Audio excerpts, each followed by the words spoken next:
Welcome to special analysis. నేను అమ్మ మండువా.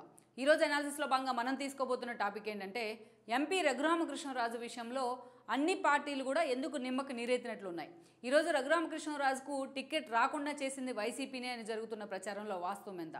ఇప్పటిదాకా కూడా ఆయన టీడీపీ వైపు చూసే ప్రయత్నం చేశారు, జనసేన వైపు చూసే ప్రయత్నం చేశారు. ఏ పార్టీ నుంచి అయినా సరే తనకు టికెట్ వస్తుంది, మూకుమ్మడిగా ఈరోజు 3 పార్టీల అభ్యర్థిగా తానే ఉంటానని కూడా ఎంతో ధీమాతో ఉన్నారు నిన్న మొన్నటి వరకు కూడా. అలాంటి రఘురామకృష్ణరాజుకే ఈరోజు టికెట్ లేకుండా చేసిన ప్రయత్నం ఎవరిది? నిజంగానే ఇది వాంటెడ్లీ జరిగిందా? అదేవిధంగా ఆయన కావాలనే పక్కన పెట్టే ప్రయత్నం చేశారా? ఈరోజు నిన్నటి వరకు కూడా చంద్రబాబు నాయుడిని ఆకాశానికి ఎత్తేస్తూ వచ్చిన రఘురామకృష్ణరాజు ఈరోజు చంద్రబాబు నాయుడిని ఎందుకు విమర్శ చేసే ప్రయత్నం చేశారు? అయితే ఎట్ ద సేమ్ టైం ఈ అంశం ఈరోజు వైసీపీ తనకు అనుకూలంగా మార్చుకునే ప్రయత్నం ఎందుకు చేస్తోంది? నిజంగా ఈ టోటల్ ఎపిసోడ్ వెనుక వైసీపీ ఉందని జరుగుతున్న ప్రచారంలో వాస్తవం ఎంత? అయితే ఈ ప్రశ్నలకు సమాధానం తెలుసుకునే ముందు గతంలో జరిగిన పరిణామాలను కూడా మనం ఒకసారి తెలుసుకోవాలి.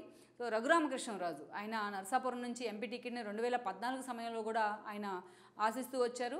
ఆ టైంలో మనం చూసినట్లయితే రఘురామకృష్ణరాజు రాష్ట్ర విభజన తర్వాత జరిగిన పరిస్థితుల్లో అంతకుముందే ఆయన వైసీపీ వైపు రావడం జరిగింది. రాష్ట్ర విభజన క్రమంలో ఆయన జగన్మోహన్ రెడ్డి సమైక్యవాది కాదు తెలంగాణవాది అంటూ కూడా ఆయన జగన్మోహన్ రెడ్డి మీద విమర్శలు చేస్తూ బయటకు వచ్చున్నారు వైసీపీ నుంచి. ఆ తర్వాత బీజేపీకి మద్దతు ఇచ్చే ప్రయత్నం చేశారు, టీడీపీ వైపు కొన్ని రోజులు వెళ్ళున్నారు. అయితే ఆ రోజు బీజేపీ టీడీపీ ఆల్రెడీ అలయన్స్ ఉన్న కారణంగా రఘురామకృష్ణరాజుకి టికెట్ దక్కలేదు, గంగరాజుకి టికెట్ దక్కడం జరిగింది. ఈ క్రమంలో నేను మళ్ళా వైసీపీ వైపు వచ్చే ప్రయత్నం చేశారు, కానీ అప్పటికే టికెట్ అయితే దక్కిన పరిస్థితి అయితే లేదు. సో 2014 ఎన్నికల్లో ఆ రకంగా తన టికెట్ని అయితే ఆయన కోల్పోయారని అనుకోవాలి. ఇక ఆ తర్వాత జరిగిన పరిణామాల్లో 2019 ఎన్నికల్లో అప్పటిదాకా వైసీపీని హోల్డ్ అవుతూ వచ్చారు. ఇక 2019 ఎన్నికల సమయంలో వైఎస్ఆర్సీపీ టికెట్ దక్కించుకోవడంలో కూడా ఆయన సక్సెస్ అయ్యారని అనుకోవాలి. ఏకంగా నరసాపురం ఎంపీగా ఆయన పోటీ చేస్తున్నారు. అటు జనసేన నుంచి నాగబాబు పోటీ చేశారు, ఉండి గతంలో మాజీ ఎమ్మెల్యే అయిన శివ ఆ రోజున టీడీపీ నుంచి పోటీ చేయడం జరిగింది. ఇక ఇలాంటి సమయంలో కేఏ పాల్ కూడా ప్రజాశాంతి పార్టీ నుంచి ఆ రోజున పోటీ చేశారు. వీళ్ళందరినీ ఓడించి మరీ ఆ రోజు రఘురామకృష్ణరాజు నరసాపురం ఎంపీగా గెలిచారు. అయితే గెలిచిన కొద్ది రోజుల పాటు జగన్మోహన్ రెడ్డికి ఆయనకు మధ్య సత్సంబంధాలే ఉంటూ వచ్చాయి. అయితే జాతీయ స్థాయిలో రఘురామకృష్ణరాజు ఒక సక్సెస్ఫుల్ పారిశ్రామికవేత్తగా ఆయనకు పేరున్న విధానం కావచ్చు, అటు బీజేపీ అగ్రనేతలతో ఉన్న సంబంధాలు కావచ్చు గతంలో, ఎందుకంటే కొన్ని రోజులు బీజేపీలో ఉన్నారు ఆయన. సో ఇలాంటి సిచ్యువేషన్లో బీజేపీతో రఘురామకృష్ణరాజుకున్న సత్సంబంధాలే జగన్మోహన్ రెడ్డికి రఘురామ్కి మధ్య దూరాన్ని అయితే పెంచుతూ వచ్చాయి. ఇక అనేక నిర్ణయాల్లో రఘురామన్ పక్కన పెట్టిన తీరైతే మాత్రం ఆయన రివోల్డ్ అయ్యే ప్రయత్నం అయితే చేశారు. ఈ క్రమంలోనే ఆయన రెబల్ ఎంపీగా మారుతూ వచ్చారు. సో దీనిలో భాగంగానే ఆయన మీద అనర్హత పిటిషన్ వేయాలంటూ ఏకంగా జగన్మోహన్ రెడ్డి అని టీం కంప్లైంట్ కూడా చేసిన పరిస్థితి అయితే ఉంది స్పీకర్కు. ఇలా ఇక అదే సమయంలో ఆయన అదే స్థాయిలో వైసీపీ నుంచి ఒక సఫికేషన్ అయితే ఎదుర్కొంటూ వచ్చారు. ఏకంగా ఆయన మీద సిఐడి కేసులు పెట్టి బలవంత పరీక్షలు చేస్తున్నారు. ఇక ఆయన ఇంట్రాగేషన్ పేరుతోని ఆయనని భౌతికంగా హింసించిన పరిస్థితి కూడా ఉంది. ఇక అప్పటి నుంచి పూర్తి స్థాయిలో ఒక రెబల్ ఎంపీగా మారుతూ వచ్చారు జగన్మోహన్ రెడ్డికి. కరోనా లాంటి ఒక పాండమిక్ పీరియడ్లో సైతం ప్రతిపక్షాలు బయటకు వచ్చి మాట్లాడాలి అనుకున్న సమయంలో సైతం మాట్లాడేందుకే భయపడుతున్న సమయంలో రఘురామకృష్ణరాజు వాళ్ళందరికీ కూడా ఒక వాయిస్గా మారారు.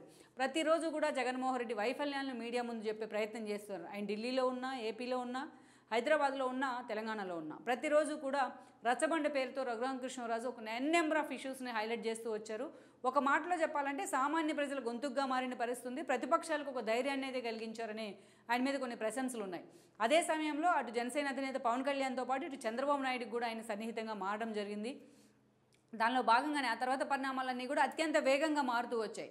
ఇక జనసేన టీడీపీ పొత్తులు ఎప్పుడైతే కుదిరాయో అప్పుడు ఏదో ఒక పార్టీ నుంచి తనకే టికెట్ అనే ధీమాతో ఉన్నారు ఆయన.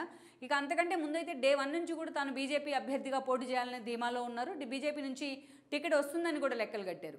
ఈవెన్ బీజేపీ, జనసేన, టీడీపీ కలిసి ఒకే వేదిక మీద పొత్తులు పెట్టుకుని ఎన్నికలకు వెళ్తున్న మొన్నటి సమయంలో కూడా తనకి టికెట్ వస్తుందనే ధీమాతోనే ఉన్నారు ఆయన.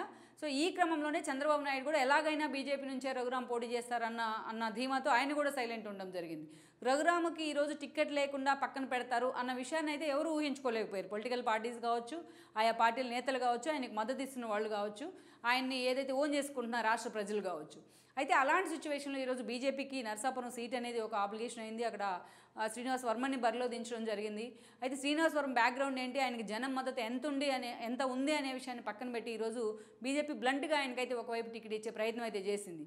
అదే సమయంలో జనం వాయిస్గా, జనం గొంతుగ్గా మారిన రఘురామకృష్ణరాజుని పక్కన పట్ల అటు టీడీపీ, ఇటు జనసేన, అటు బీజేపీ మీద కూడా అదే స్థాయిలో ఒక ఆగ్రహం అయితే వ్యక్తమవుతూ వస్తుంది. ఆయన ఫ్యాన్స్ నుంచి, ఆయన అభిమానుల నుంచి, కామన్ మ్యాన్ నుంచి కూడా మెజారిటీ. అయితే ఇదే సమయంలో మనం చూసినట్లయితే ఆయనకి టికెట్ రాకుండా చేయడం వెనుక వైసీపీ ఉంది, వైసీపీ బీజేపీ లాబింగే పనిచేసింది అనే చర్చ అయితే జరుగుతూ వచ్చింది. అయితే మోడీ లాంటి వాళ్ళు వచ్చి జనసేన టీడీపీతో కలిసి ఒక వేదికను పంచుకున్న తర్వాత ఈరోజు బీజేపీ వైసీపీ కలిసి రఘురామ్కి టికెట్ లేకుండా చేసే అన్న మాటలో అయితే కొంతవరకు సత్యదూరంగానే ఉన్నాయని అనుకోవాలి మనం.